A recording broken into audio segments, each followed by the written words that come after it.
Gold trusted gold buyers మీరు తాకట్టు పెట్టిన బంగారాన్ని విడిపించి ఈ రోజు ఉన్న మార్కెట్ ధరకు కొనబడను. I dream social spotlight with Kavitha.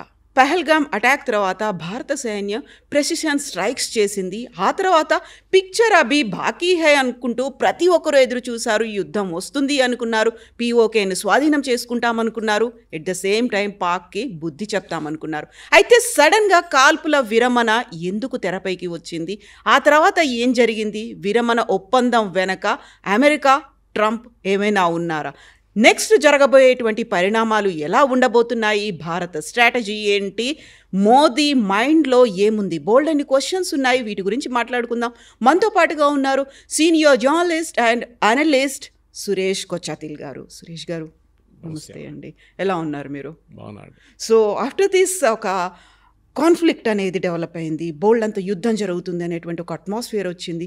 Picture అభి బాకీ హై అనేది Manoj Naravane ex army chief tweet చేసిన తర్వాత ఏదో జరుగుతోంది అనేటువంటి అంచనాలు, ఊహలు అండ్ కీబోర్డ్లోనే యుద్ధం చేసేవాళ్ళు చాలామంది పెరిగారు కదా. సడన్గా అందరికీ ఒక పాజ్ అంటారా, ఫుల్ స్టాప్ అంటారా, కామా, బ్రేక్, ఏం జరిగింది అక్కడ? ఒక యుద్ధం అంటే ఎండ్ దాకా నడవదండి, నడుస్తూనే పోతుంది. మనం యుక్రెయిన్ రష్యా వార్ చూస్తున్నాం. అక్కడ తప్పేం జరిగిందంటే ఒక ఎండ్ గేమ్ లేదు. అంటే మేము ఇంత టెరిటరీ ఆక్యుపై చేసుకున్న తర్వాత మేము ఆపేస్తామని రష్యా చెప్పట్లేదు. యుక్రెయిన్ ఏమో మేము అందరి దగ్గర ఆయుధాలు తీసుకొని మిమ్మల్ని రష్యాని కొడతాం, మేము కూడా ఆపేస్తాం ఇక్కడని చెప్పట్లేదు. ఇక్కడ ఆల్మోస్ట్ 1,50,000 మంది చనిపోయారు సోల్జర్స్, అక్కడ కూడా 1,50,000 మంది చనిపోయారు. ఎంటైర్ జనరేషన్ పోయింది రష్యాలో కానీ యుక్రెయిన్లో కానీ. ఒక్కొక్క ఫ్యామిలీ నుంచి 2-3 యంగ్స్టర్స్ చనిపోయారు ఈ వార్లో సోల్జర్స్గా. మీరు ఒక ఎండ్లెస్ వార్ పెట్టుకుంటే ఇట్లా నడుస్తుంది. మీరు ఈవెన్ వరల్డ్ వార్ చూడండి, దానికి ఒక ఎండింగ్ ఉండే. వరల్డ్ వార్ 1 కానీ వరల్డ్ వార్ 2 కానీ ఏ యుద్ధమైనా దానికి ఒక ఎండ్ పాయింట్ ఉంటుంది.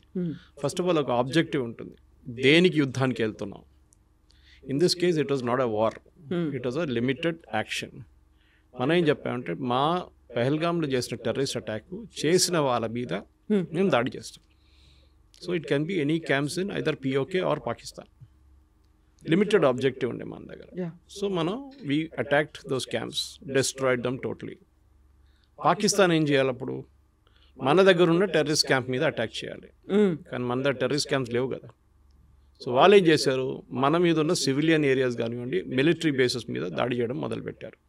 డ్రోన్లు వాడారు, మిసైల్ వాడారు, అన్నీ వాడారు.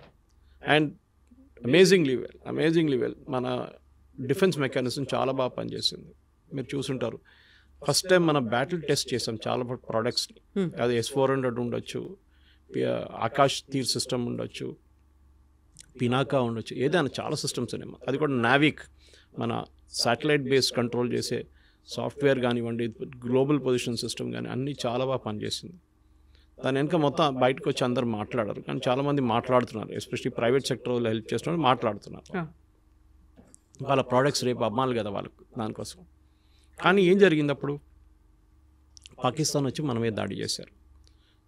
ఎక్కువ డ్యామేజ్ ఏం చేయలేదు. జమ్మూలో 2-3 ప్లేసెస్లో డ్యామేజ్ జరిగింది. సివిలియన్స్ చాలామంది చనిపోయారు along the international border and also the LOC. ఎందుకంటే అది రెగ్యులర్ అక్కడ నడుస్తూనే ఉంటుంది. సో వాళ్ళు ఫైరింగ్ చేస్తుంటారు బార్డర్ నుంచి, మనం కూడా ఫైరింగ్ చేస్తూనే ఉంటాం. అది ఇప్పుడు కాదు, ముందు కూడా నడుస్తుంది. కానీ మన దగ్గర మనకు వీ లాస్ట్ 5 సోల్జర్స్ టెక్నికలీ. అంటే BSF వాళ్ళు కానీ ఎయిర్ ఫోర్స్ నుంచి 5 మంది చనిపోయారు. ఆబ్జెక్టివ్ అచీవ్ అయిపోయిందా? కాదు. పాకిస్తాన్ మీద దాడి చేశారు కదా, మనం ఊరుకుంటే వాళ్ళేమనుకుంటారు మనం ఏం చేయట్లేదని చెప్పి. So what we did was our 8th రోజు morning, that is we attack the Pakistani bases. ఈసారి టెర్రరిస్ట్ క్యాంప్స్ కాదు, we hit the Pakistani air force bases స్ట్రాటజిక్గా. సర్గోడా ఉండొచ్చు, జకోబాబాద్ ఉండొచ్చు, మిగతా చాలా చోట్ల మనం అటాక్ చేసాం. 7 to 8 ప్లేసెస్. దాంట్లో చాలా డ్యామేజ్ జరిగింది పాకిస్తాన్కి, పెద్ద డ్యామేజ్ జరిగింది. అది ఎందుకంటే బేసిక్లీ వాళ్ళు అనుకోలేదు మనం ఇట్లా హిట్ చేస్తామని. ఫస్ట్ ఆఫ్ ఆల్ మనం ఏం చేసామంటే టెక్నికలీ వాళ్ళ రాడర్స్ని జామ్ చేసి పడేసాం మనం. వాళ్ళు చైనీస్ రాడర్ వాడతారు, దాన్ని మొత్తం జామ్ చేసి పడేసాం మనం. జామ్ చేసినప్పుడు ఏమైందంటే ఈ జామింగ్తోని మన ఎయిర్క్రాఫ్ట్ ఈజీగా ఎంటర్ చేయగలిగింది. అంటే we never cross the border by the way. ICU మన సుఖాయిస్ కానివ్వండి, మన రఫేల్ కానీ, we never cross the border. Border దగ్గర ఉండి ఫైర్ చేసాం. మన దగ్గర ఉన్న మిసైల్స్, అది ఏదైనా స్కాల్ప్ ఉండొచ్చు, అది హార్పూన్ ఉండొచ్చు, లేకుంటే చాలా మిసైల్స్ ఉన్నాయి మన దగ్గర. ఇజ్రాయలీ ప్లస్ కన్వెన్షన్ మనం తయారు చేసిన దాన్ని కూడా ఉంటుంది. It cause substantial damage Pakistan భయపడ్డారు. నెక్స్ట్ వాళ్ళకి తెలుసు మనం ఏం హిట్ చేస్తాం. ఇక్కడ దగ్గర మన దగ్గర చాలామంది ప్రేక్షకులు స్పెషల్లీ మీరు చెప్పిన కీబోర్డ్ వారియర్స్కి తెలియదు. పాకిస్తాన్ న్యూక్లియర్ అసెట్స్ని కొట్టాలి మనం అన్నారు. అర్థం చేసుకుంటున్నారు, పాకిస్తాన్ ఒక్క న్యూక్లియర్ అసెట్ కొట్టేస్తే మన ఎంటైర్ రాజస్థాన్ ఖాళీ చేయాల్సి వస్తుంది రేపు. Because that entire radiation Rajasthan వైపు వస్తుంది, గుజరాత్ వైపు వస్తుంది, పంజాబ్ వైపు వెళ్తుంది. బార్డర్స్ అన్ని ఎఫెక్ట్ అవుతాయి. కంప్లీట్ బార్డర్ ఏంటి, even entire half of Rajasthan మీరు నెక్స్ట్ 5000 yearsకి వాడలేరు. అంత దరిద్రంగా ఉంటుంది. ఆ పొజిషన్కి వస్తే చెర్నోబిల్లో చూసాం మనం ఏం జరిగిందని. Something similar to Chernobyl would happen here. That is a nuclear plant, it's a nuclear attack. మనకి పాకిస్తాన్కి ఒక ఒప్పందం ఉంది, అది కూడా ప్రేక్షకులు చాలామంది తెలియదు. That we have signatory every January 1st of every year మనం ఒక లిస్ట్ ఎక్స్చేంజ్ చేసుకుంటాం. మా దగ్గర ఉన్న న్యూక్లియర్ అసెట్స్ ఈ ప్లేసెస్లో ఉన్నాయి, మీరు దీని మీద దాడి చేయకూడదు. పాకిస్తాన్ ఒక లిస్ట్ ఇస్తారు, మనం వాళ్ళకు ఒక లిస్ట్ ఇస్తాం. ఫర్ ఎగ్జాంపుల్ మన దగ్గర అపార్ట్ ఫ్రమ్ మిసైల్స్ మన దగ్గర చర్లపల్లిలో న్యూక్లియర్ ఫ్యూయల్ కాంప్లెక్స్ ఉంది. భారతదేశంలో ఉన్న అన్ని న్యూక్లియర్ పవర్ ప్లాంట్స్కి ఫ్యూయల్ సప్లై చేసి అక్కడి నుంచి, అంటే వాళ్ళు రాడ్స్ తయారు చేసి పంపిస్తారు, యురేనియం తెప్పించుకుంటారు బయట నుంచి, దాన్ని ప్రాసెస్ చేసి పంపిస్తారు. వాళ్ళు కూడా ఆర్మీ కానివ్వండి, ఎయిర్ఫోర్స్, నేవీ కోసం ఎక్విప్మెంట్ తయారు చేస్తారు. సో మీరు ఆ లిస్ట్ ఇచ్చినప్పుడు మీరు దాని మీద దాడి చేస్తారా? చేయరు కదా, చేయకూడదు. That is a agreement you have. ఏ దేశం అయినా కానీ న్యూక్లియర్ అసెట్స్ మీద ఎప్పుడు దాడి చేయరు. వారికి దాని ప్రభావం వాళ్ళకి తెలుసు ఏమవుతుందని. హిరోషిమా నాగసాకిలో చూసిన తర్వాత next after that nobody has used nuclear weapon, ఎక్కడ వాడలేదు. న్యూక్లియర్ వెపన్ ఒక డెటరెంట్. నా చేతిలో ఒక డండా ఉంది, కొడతాను నేను ఇక్కడ వస్తాయని చెప్పేసి బెదిరించడంలో ఉంటుంది. బియాండ్ దట్ వాళ్ళు ఏం చేయరు. కన్వెన్షనల్ వెపన్స్ వాడుకుంటారు. కానీ పాకిస్తాన్ ప్రాబ్లం ఏంటంటే పిచ్చోన్ చేతిలో రాయిలాగా అయిపోయింది న్యూక్లియర్ మిసైల్. ఎక్కడ వాడుకుంటారు, ఎందుకంటే న్యూక్లియర్ బటన్ అనేది ఒక కమాండ్ బటన్ ఉంటుంది. న్యూక్లియర్ మిసైల్ ఫైర్ చేయాలంటే ఏదో ఒక ప్రెస్ చేయడం కాదు, it goes right from political leadership నుంచి. భారతదేశంలో ప్రైమ్ మినిస్టర్ దగ్గర ఉంటుంది. డిఫెన్స్ మినిస్టర్ ఆథరైజ్ చేయాలి, ప్రైమ్ మినిస్టర్ బాటమ్ లెవెల్ నుంచి పైకి వెళ్తుంది. ఆర్మీ చీఫ్ ఆథరైజ్ అడుగుతారు, డిఫెన్స్ మినిస్టర్ ఎస్ అని చెప్తారు, ప్రైమ్ మినిస్టర్ ఓకే అని చెప్తారు. Then again it goes down the line. Protocol అనేది ఉంది. పాకిస్తాన్లో లేదు. పాకిస్తాన్లో ద సివిలియన్ ప్రైమ్ మినిస్టర్కి ఎప్పుడు అథారిటీ లేదు. ఇప్పుడు కాదు, ఎప్పటి నుంచో అయూబ్ ఖాన్ టైం నుంచి పర్వేజ్ ముషర్రఫ్ దాకా ఎవరికి అథారిటీ లేదు. ఇప్పుడు అసిమ్ మునీర్. ఇప్పుడు చూడండి, మీరు ఆ రోజు మన మార్కో రూబియో మాట్లాడినప్పుడు he spoke to Asim Munir and then he spoke to Shahbaz Sharif. అదే టైంలో వెన్ ఈ కాల్డ్ భారతదేశం ఫోన్ చేసినప్పుడు మోదీ గారితో మాట్లాడారు, మన ఆర్మీ చీఫ్తో మాట్లాడలేదు, ద్వివేది గారితో. That's a difference. ఎందుకంటే భారతదేశంలో పొలిటికల్ లీడర్షిప్ దగ్గర కంట్రోల్ ఉంది కంప్లీట్గా, పాకిస్తాన్లో లేదు. పాకిస్తాన్లో గెలిచిన పొలిటికల్ పార్టీ లీడర్ జైల్లో ఉన్నారు, ఇమ్రాన్ ఖాన్. ఓడిపోయిన పొలిటికల్ లీడర్ ప్రైమ్ మినిస్టర్గా కూర్చున్నారు. అది పాకిస్తాన్ డెమోక్రసీ అన్నమాట. సో మీరు అడిగిన ప్రశ్నకి ఈ సీజ్ ఫైర్ అనేది, దీనికన్నా ముందు కూడా సీజ్ ఫైర్ ఉంది మనకి. 2021లో ఒక బ్రేక్ అయింది, కానీ దాని తర్వాత సీజ్ ఫైర్ ఉంది మనకు రెగ్యులర్గా. ఈ కేసులో కూడా we never use the word cease fire. వాళ్ళ డీజీఎంఓ కాల్ చేసి, director general military operations call చేసి 3 గంటలకు అట్లా కాల్ చేసి ఆ రోజు we let us stop the firing. మనం బార్డర్ ఫైరింగ్ ఒకటే కాదు కదా, we fired missiles into Pakistan. BrahMos వాడారంటున్నాం, అది కూడా మనం ఇంకా కన్ఫర్మ్ చేయట్లేదు.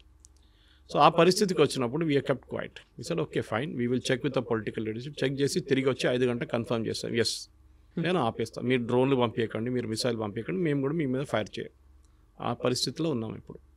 పాజ్ అన్నారు మోదీ గారు, ఆపలేదు. ఒక సెసెషన్. రేపు మన మీద భారతదేశంలో పాకిస్తాన్ నుంచి వచ్చిన వాళ్ళు ఎవరైనా దాడి చేస్తే we will hit back again, the war will start. War అని మనం ఇంకా డిక్లేర్ చేయలేదు దాన్ని, యుద్ధం అని ఎక్కడ చెప్పలేదు. మనం లిమిటెడ్ ఎంగేజ్మెంట్ అంతే. చాలా క్లియర్గా చెప్పాం మనం. ఫస్ట్ ప్రెస్ కాన్ఫరెన్స్ మీరు గుర్తుంటుంది, కర్నల్ సోఫియా ఖురేషి కానివ్వండి, wing commander Vyomika Singh and ministry foreign affairs secretary ministry గారు ఉన్నప్పుడు వాళ్ళు క్లియర్గా చెప్పారు, నాన్ ఎస్కలేటరీ అని ఒక వర్డ్ వాడారు. అంటే ఇక్కడే ఆపేస్తున్నా, దీనికన్నా పైకి వెళ్ళట్లేదు, మేము అయిపోయింది, మా ఆబ్జెక్టివ్ కానీ మీరు మళ్ళీ మా మీద వచ్చి దాడి చేస్తాం, మళ్ళీ మేము చేస్తాం. సో పాకిస్తాన్ చేసిన తప్పది. వాళ్ళకి ప్రాబ్లం ఏంటంటే వాళ్ళ దగ్గర టెర్రరిస్టు ఆర్మీ కలిసి ఉంటారు ఎప్పుడు. ఆర్మీ నుంచి మీరు చూసుంటారు, ఒక ఫ్యూనరల్ సెరమనీలో పాకిస్తాన్ లెఫ్టినెంట్ జనరల్ వెళ్ళారు, అక్కడున్న డిప్యూటీ కమిషనర్ వెళ్ళారు ఆ సిటీది. ఎందుకు వెళ్ళారు? One of the terrorist killed was a senior army officer.